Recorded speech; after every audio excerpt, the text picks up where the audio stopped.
Sehingga akibatnya apapun hasil pemikiran manusia itu budaya atau agama.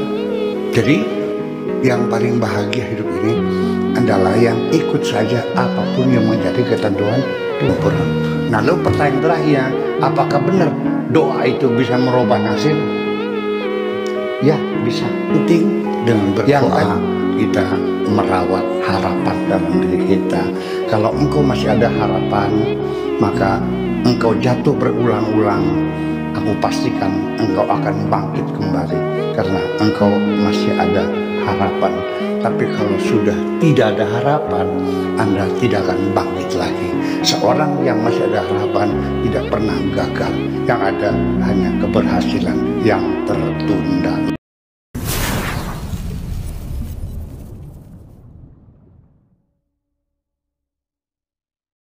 Assalamualaikum warahmatullahi wabarakatuh. Waalaikumsalam warahmatullahi wabarakatuh. Tentang yang telah diuraikan bahwa Mu'tazilah menyebutkan la qada wa la qadar af'alul ibad minal ibad, bahwa tidak ada qada, tidak ada qadar, perbuatan manusia berasal dari manusia itu sendiri. Dan saya kira memang salah satu contohnya adalah masuk akal ketika saya misalnya mengatakan bahwa saya akan sobek kertas ini. Kalau saya sobek, pasti kertas ini akan sobek. Kalau tidak percaya, saya buktikan. Loh, artinya saya punya kehendak dan saya bisa memprediksi ketika saya sobek kertas ini, maka kemudian ternyata kertasnya memang sobek. Jadi apa yang dikatakan Mu'tazilah misalnya la qada wa la qadar af'alul ibad minal ibad, tidak ada qada, tidak ada qadar, bahwa perbuatan manusia berasal dari manusia itu sendiri. Kemudian bahkan jika kita katakan qul a'udzu birabbil falaq min syarrin ma khalaq, Mu'tazilah membaca Al-Quran min syarrin ma khalaq, dari kejahatan yang Allah tidak menciptakannya. Aku berlindung kepada Allah, kepada Rabbil Falaq, dari kejahatan yang Allah tidak menciptakannya. Jadi kalau ada kejahatan berarti manusianya yang memang jahat. Akan tetapi ketika kita kemudian melihat wa ma kana lahumul khiyara, kemudian wa ma tasyauna illa yasha Allah, bahwa prinsip akidah yang diusung oleh Jabariyah yang menyebutkan bahwa manusia tidak punya pilihan, bahwa tidak punya kehendak, yang berkehendak hanya Allah, tanpa qada Allah, tanpa kehendak Allah lam yaqa, tidak terjadi, semuanya adalah. Nah, maka dengan demikian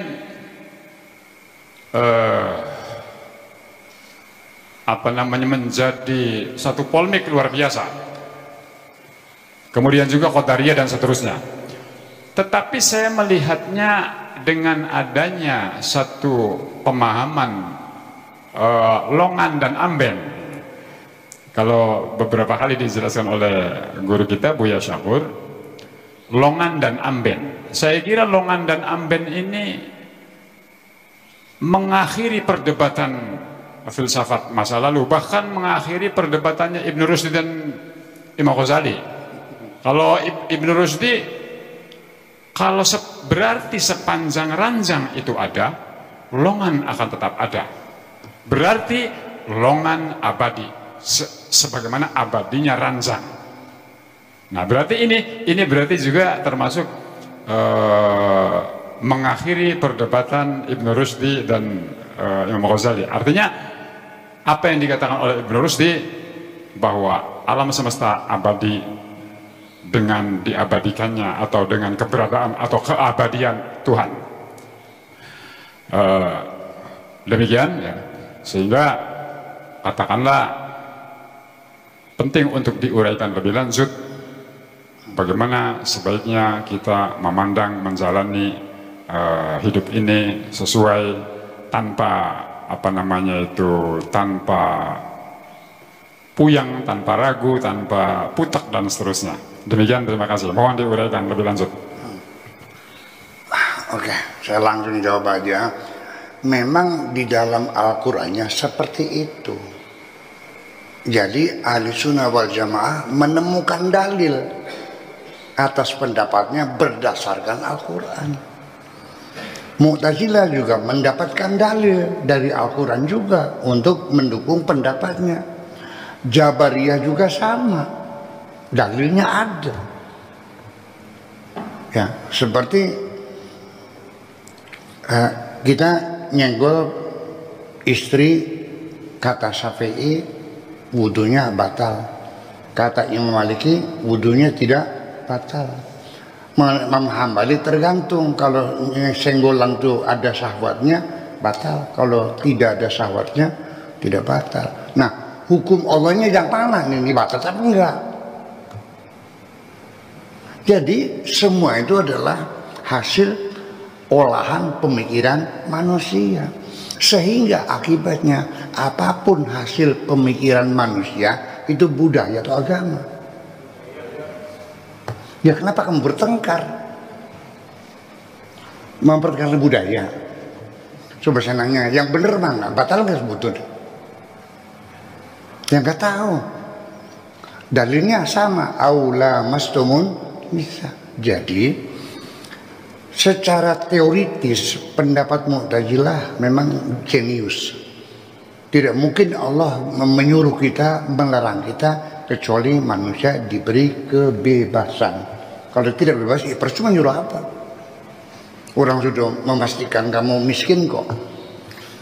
Allah sudah memastikan kamu kafir, ya kan? Kamu bodoh.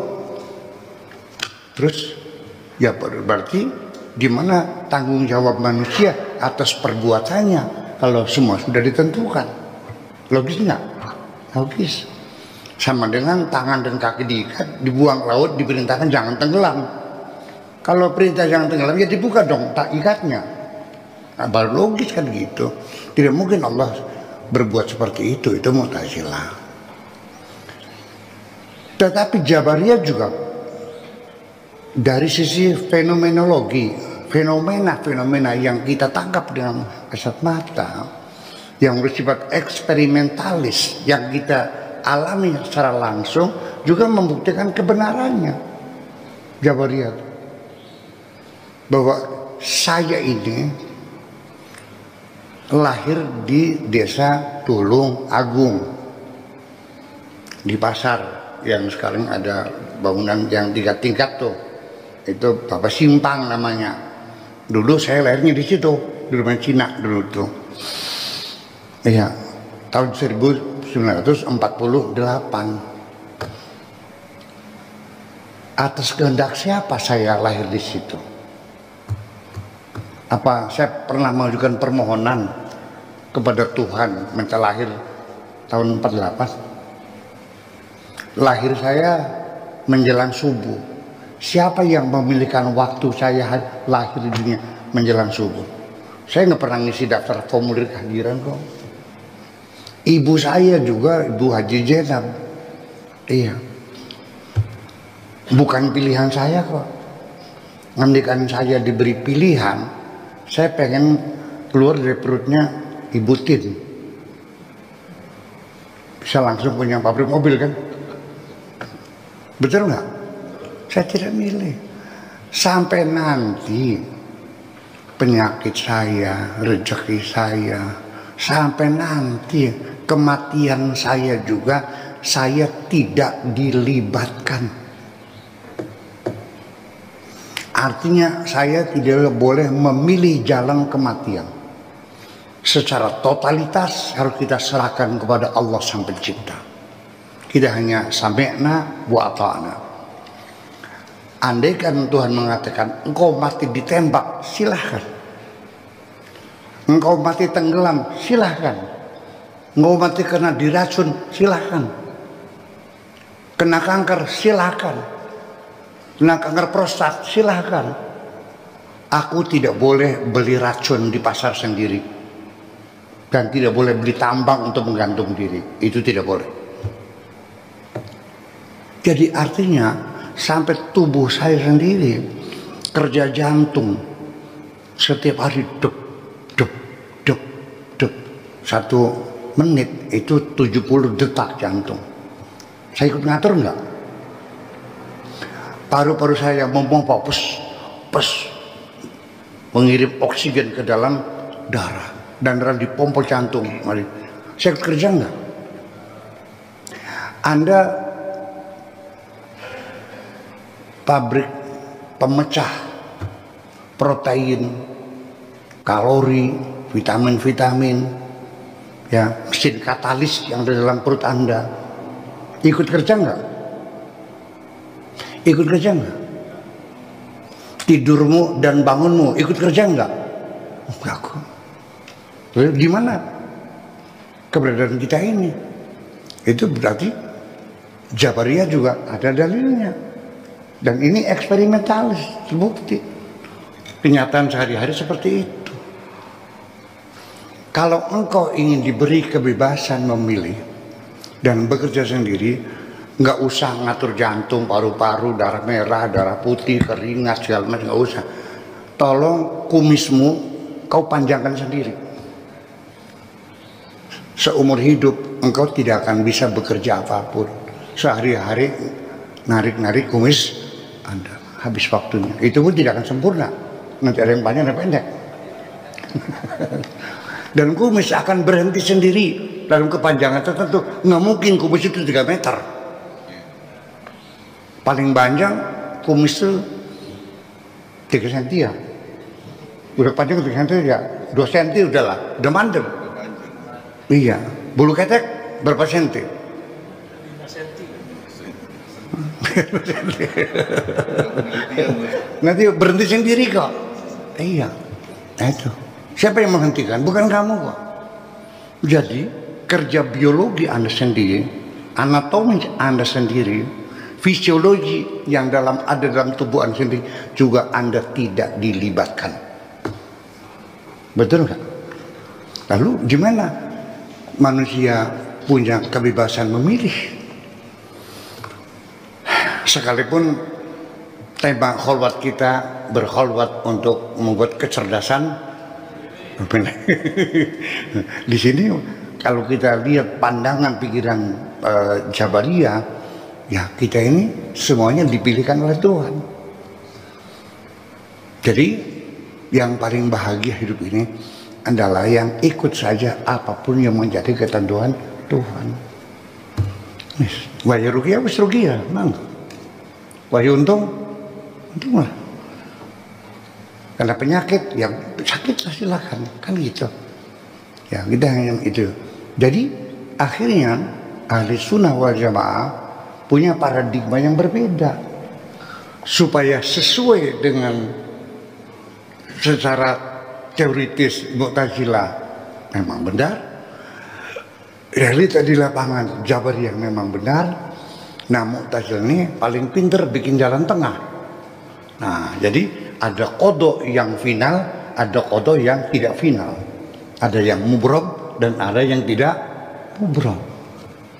Ada yang tok palu pasti selamanya final, ada ketok palu tapi masih mungkin bisa direvisi, masih tentatif. Artinya kalau kamunya rajin berdoa minta ya dirubah oleh Allah. Itu teori ahli sunnah wal jamaah, ada qadha mubrom, ada qadha ghairu mubrom. Nah lalu pertanyaan terakhir, apakah benar doa itu bisa merubah nasib? Ya bisa. Yang tadinya Anda ditentukan nasibnya miskin, tetapi karena Anda rajin bekerja, pagi buta ke sawah, pulang malam hari, tiap hari nabungnya rajin, akhirnya yang tadinya ditentukan miskin dirubah oleh Allah menjadi kaya. Kayanya Anda adalah takdir juga. Jadi pindah dari takdir miskin masuk ke takdir yang menentukan siapa? Allah juga. Nah itulah makanya saya ini paling rajin berdoa, mengajak orang untuk berdoa, baik di laut maupun di hutan, di mana-mana. Saya ini mungkin salah satu yang paling rajin mengajak orang berdoa. Itu bukan semata-mata ingin merubah takdir kalau saya mah. Itu terserah Allah. Tapi yang penting dengan berdoa kita merawat harapan dalam diri kita. Kalau engkau masih ada harapan, maka engkau jatuh berulang-ulang, aku pastikan engkau akan bangkit kembali karena engkau masih ada harapan. Tapi kalau sudah tidak ada harapan, Anda tidak akan bangkit lagi. Seorang yang masih ada harapan tidak pernah gagal. Yang ada hanya keberhasilan yang tertunda. Terima kasih.